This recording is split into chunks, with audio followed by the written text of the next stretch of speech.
the mighty Porcullis. Now, very shortly, a gentleman will come up the Barbican, and he will entice you down there to watch his show down there. But resist at all costs. Do not go down there, for he will give you history. He will give you knowledge. I, on the other hand, will give you a lot of rubbish. That's what you want. It's Radio 4 down that end. It's ITV3 this end. What's it to be? Go! Ah, here he is, here. This man here knows everything about anything that's ever been known in the history of anything. He is the Encyclopedia Britannica. He is the fountain of knowledge. He is Mr. Google himself. This man knows nothing. It's true. It's true. I won't deny it. You know nothing about nothing. I know nothing about nothing. In the universe of nothing, Nothing. you are the master. I'm the master of it. Thank you very much indeed. So, as I said, very shortly, they will be raising the mighty Porcullis. Now, for those more observant among you, you will notice one thing. It is already raised, madam, it is already raised. Yes, indeed. So, very shortly, they will be lowering the mighty Porcullis so they can raise it again. Absolutely pointless. But there we go, there's nothing else to do at this time of day. So, as I said, the mighty Porcullis will be lowered. I nearly said raised, didn't I? What is that dragon in the air there? It's a dragon. It's a plane. So, as I said, first of all, they will lower the mighty Porcullis in this fashion, and then raise it in this fashion. Now, it is more or less exactly the same thing, only in reverse. So, what I suggest you do is when they lower the mighty Porcullis, ye should look away. And when they raise it again, the whole show will be brand new to you all. So, as I said, now, the man down there, who I said is so knowledgeable, it's unbelievable. Unbelievable. Now, he is standing on a box down there. Now, I'm not one to whinge, you know what I mean? I never have been a whinger. But they promised me a box. There's 2 days left of this season, and I didn't get it. You know what I mean? And I obviously need a box, you see, because being, you know, highly restricted, I need a box, you see, but it didn't come. Day after day, I said, listen, where's my box? But it didn't come. He's taller than me, and, you know, he got a box just like that, you know, but I'm just an old rat catcher, so they don't care about me. So anyway, listen, you didn't come here today to hear me whinge about a box, and I won't mention it again. Okay, so, very shortly, the man down there, standing on the box, you know, the one I didn't get, he will say these words. He will say, 1, 2, 3, and we shall respond with, lower the gate. Yes, that's as good as it gets. It does, yes indeed. He will. So, when he says, lower the gate will be lowered. And then later on, it'll be raised. And then we shall all go away really happy, wondering why we actually stood here for 10 minutes. There lots of ladies, you see. Oh, he's got all. Hurrah!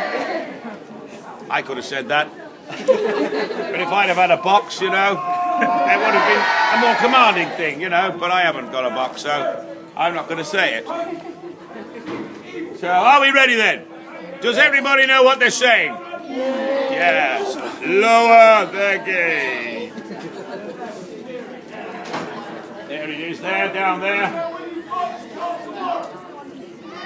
Yes. You see, look, that's what's called priming the crowd, whipping them up into a frenzy. You can see them all frenzied. So, as I said, now don't forget, when they do lower the gate, ye should look away, for when they raise it again, ye will be aghast at its splendour. In fact, if you were any more aghast, you would need an aghast mask. What? Oh, yes! Yes, indeed! Yes, indeed, I have been summoned. Yes, they are primed! Yes! Thank you. After 3, are you ready? 1, Yes. 2, Yes. 3. Look Look at you looking. I can see you looking. I tell you might as well go now. You've seen it. Only in reverse. He's not even standing on the box. Look at him. He's not even using it. What's the point? I might as well give up now. He's not even using that box. Oh, now we've got a few moments to spare here. So what I'm going to do, I'm going to tell you, I'm going to explain and show you about one of the stranger things we do here at Warwick Castle, and it is the ancient art of rat chucking. Now, I shall explain, and I shall show you the sport. I shall approach the ocky in this fashion.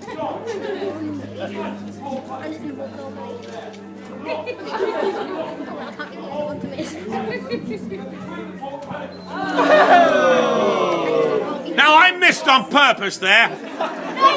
Oh, yes, I did. I did indeed. I missed on purpose there, you see. And you're wondering, well, what a strange thing to do. Well, now listen, children down the front here, prepare yourselves for this. I'm going to tell you something which will astound you. Years and years ago, in the Middle Ages, there was no television.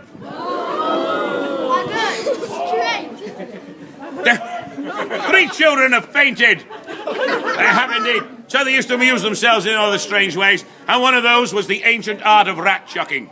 Now you're saying, well, where did this come from? Well, I'm going to tell you now. It was in the year of blah, blah, blah.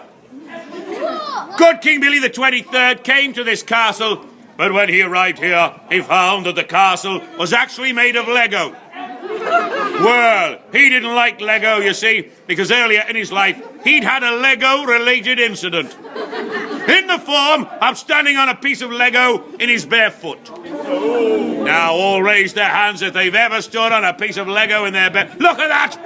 It was a terrible epidemic, and it needed to be wiped from this very planet. So he decided to tear down the Lego castle, put it into those nice IKEA boxes, and put the whole castle under his bed.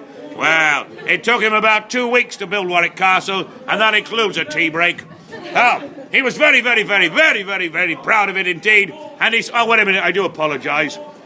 Warwick Castle management would like me to point out that some of the things I'm telling you might not be historically accurate.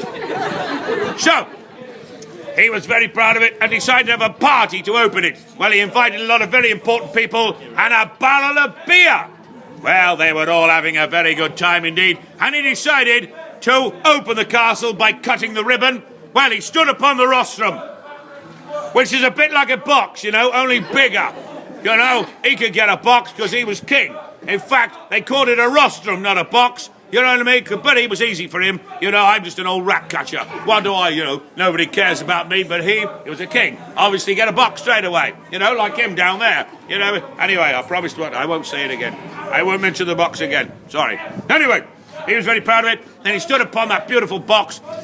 And he made this very famous declaration. He said, "This is the finest castle in the land, and not even a rat will pass through the portcullis."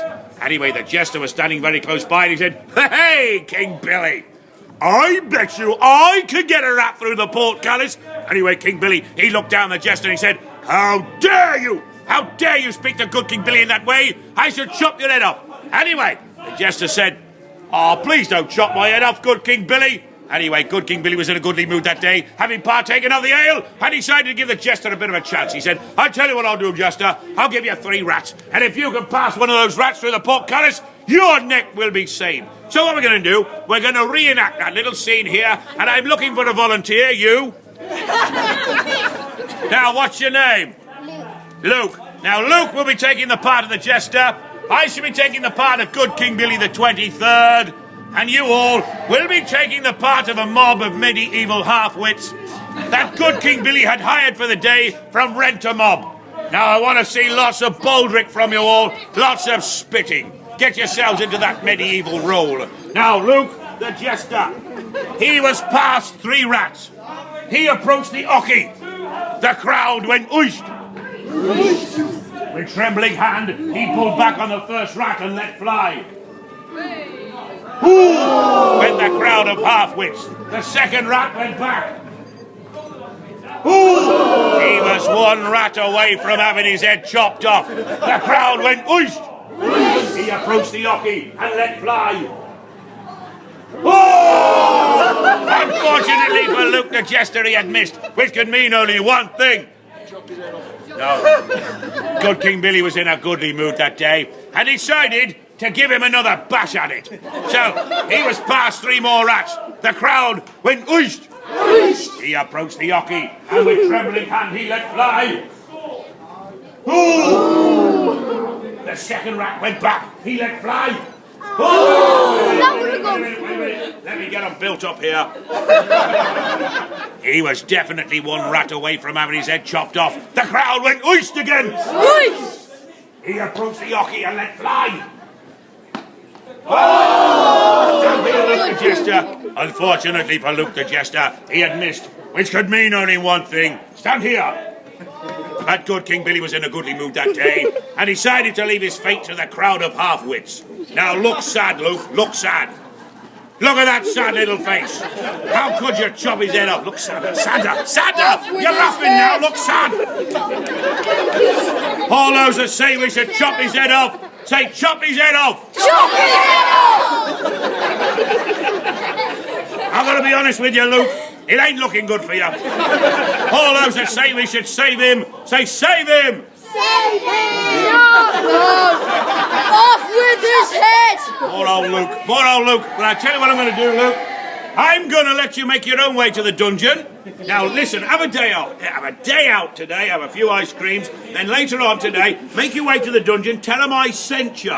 Tell them I sent you, okay? And don't forget, will you? Some of the kids forget. You know, I see them walking out with their head on, and I say, I thought I told you to get your head chopped off. And they go, I forgot.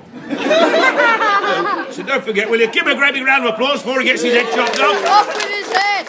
So, very shortly, yes indeed, very shortly, ladies and gentlemen, boys and girls, they will be raising the mighty Porcullis, and you will be aghast at its splendour.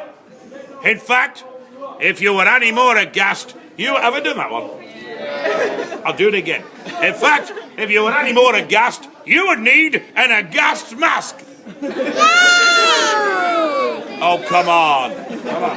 So as I said to you very shortly, the man standing there, not even on that box, you know, he's not even using it. It's Fred. This is Fred, by the way. What's with the dead ferret? Yes, he is dead. His name is Fred, and he is dead. I've got my finger in his head. Now, if you want to learn about Fred and about rat catching and things, you come and see after the first jousting today on the River Road. There's the anvil just before the sword in the stone show. I'll come straight after the jousting, and you can learn all about Fred and rats and all the things and everything and everything and everything. Can you buy a Fred in the gift shop? Yes, indeed. Well, I should tell you about how I got hit on the head by half a pig. Yes, it was. What? Yeah, I got hit on the head by half a pig.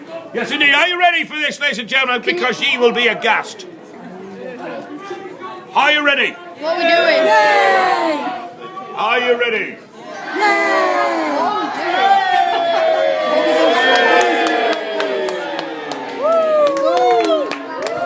What are we doing? You know, I've got to be absolutely honest.